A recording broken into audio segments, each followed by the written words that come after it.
দুর্ভাগ্যকে সৌভাগ্যে পরিণত করা, turn স্কার্স into stars.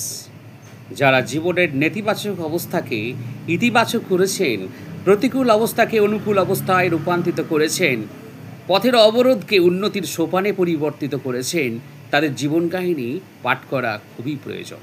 হতাশা এবং ব্যর্থতা তাদের নিচে নামিয়ে দিতে পারেনি। বেটোভেন কিছু শ্রেষ্ঠ সুর সৃষ্টি করেছিলেন, আমরা সবাই জানি। তার অসুবিধা কী ছিল জানেন? তিনি ছিলেন বধির, কানে শুনতে পেতেন না। প্রকৃতিকে নিয়ে কিছু শ্রেষ্ঠ কবিতাকে লিখেছিলেন মিল্টন। তার বাধা কী ছিল? তিনি ছিলেন অন্ধ। আমেরিকার প্রেসিডেন্ট ফ্র্যাঙ্কলিন ডি রুজভেল্ট ছিলেন পৃথিবীর শ্রেষ্ঠ নেতাদের একজন। তার অসুবিধা কী ছিল? তিনি চাকাওয়ালা চেয়ারে বসেই ঘোরাফেরা করতেন, আর তিনি ছিলেন হ্যান্ডিক্যাপ। সুতরাং এই ধরনের মানুষদের জীবন কাহিনী আমাদেরকে সত্যি অনুপ্রাণিত করে। আপনারা কি ভাবেন?